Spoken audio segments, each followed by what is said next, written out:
Yeah, okay. So all that information is available in our commercial paper program. And who got the money? Hundreds and hundreds of banks. Any bank or that has access to the U.S. Federal Reserve's discount. Tell us who they are. No.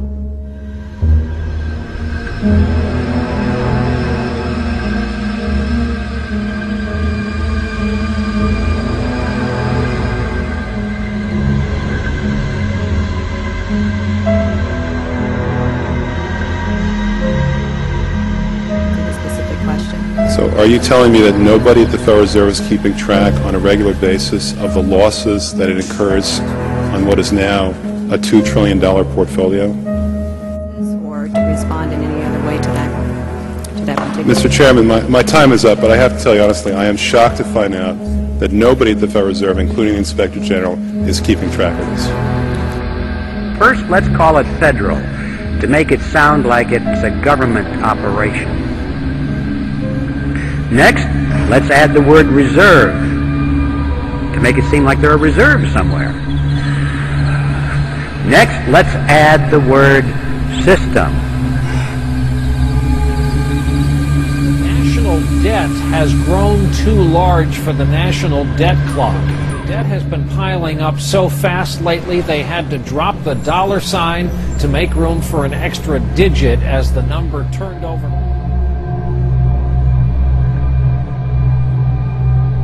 Let's say needs $1 billion for today's expenditures. So they go down to the Treasury and they ask for the money. And the Treasury official says, you guys have got to be kidding. We don't have any money here. You spent it all back in February or March. Everything we took in taxes is gone. Not to worry, they say. Together they walk further down the street to the Federal Reserve building. Now the Fed has been waiting for them, because that's one of the reasons it was created.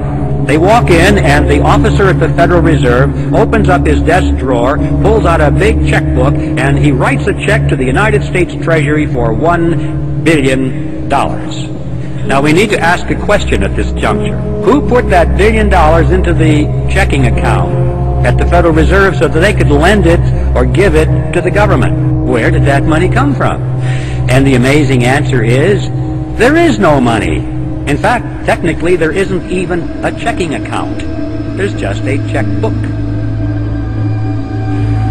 And that $1 billion springs into being precisely at the instant that the officer signs the check. Now, if you and I were to do that, we would go to jail.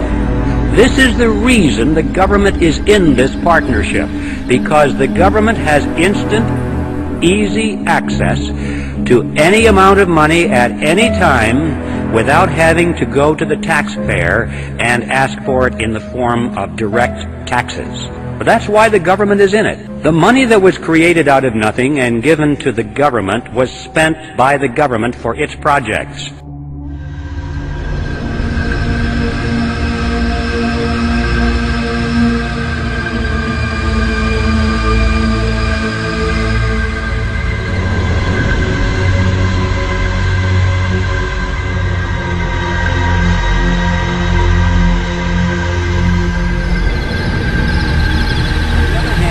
That was created out of nothing for the banks. They didn't spend that for their projects. They loaned it to us for our projects. But they collect interest on that loan. So the bottom line is that they collect interest on nothing, which is not too shabby. This is why the banking cartel is in the partnership, because all of this becomes legal. What are the consequences of this?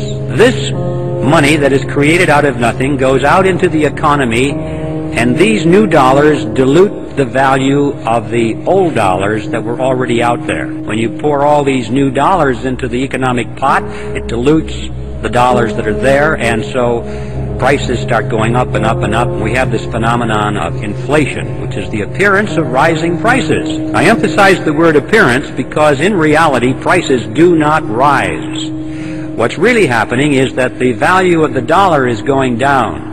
If we had a money that they couldn't just create out of nothing, you would find that prices would remain stable over a long period of time. But when expressed in terms of those paper things we carry around, Federal Reserve notes, we call them dollars, they're not, they're Federal Reserve notes, they buy less and less and less because there are more and more and more of them being pushed into the economic pot of soup. So we lost some purchasing power. Somebody got your lost purchasing power. Who? Those people who got the lost purchasing power were the ones who were right at the point where the new money was injected into the pot, because they got their hands on it first, and at that point it had full value.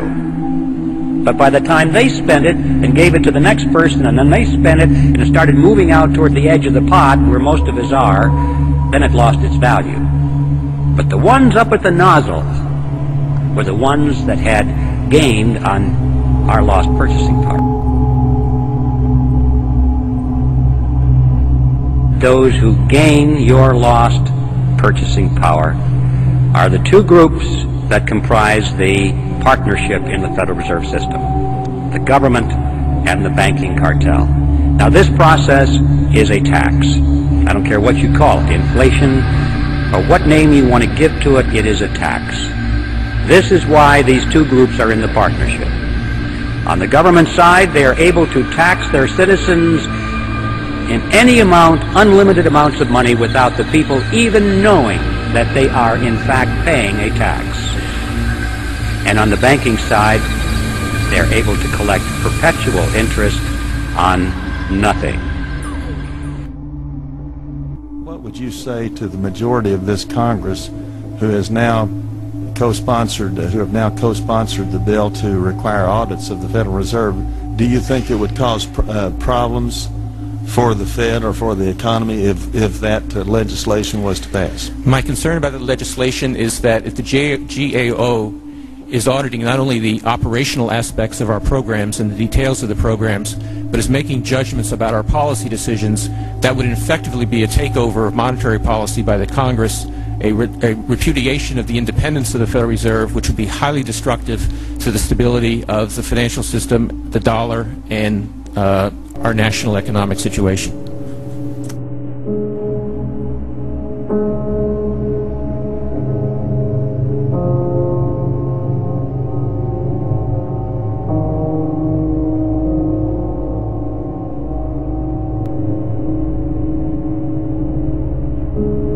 Bust cycles that we have had since the creation of this Federal Reserve mechanism is like a sawtooth. The economy expands slowly for long periods of time, 10 years, 20 years, 30 years, and people think this is going to go on forever. And then, boom, it comes down, usually very quickly. A lot of people lose their assets. Notice, however, when you go to the bank and they give you something which costs them nothing to create, what do they want from you in return? Signature on the dotted line for your car, your house, all your assets, right? So if you can't make your payments of this nothing money, they get your marbles. They always win. In times of whether it's expansion or contraction, it doesn't make any difference. It was planned that way, carefully worked out. These people are scientists, ladies and gentlemen.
Nobody is accounting for what they're spending.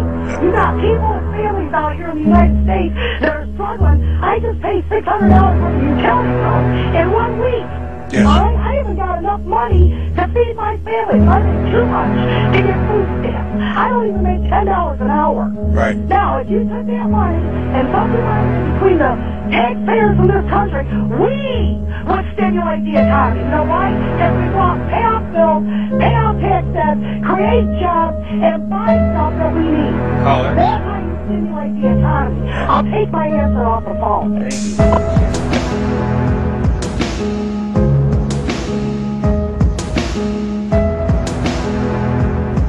I wrote you a letter and I said, hey, who'd you lend the money to?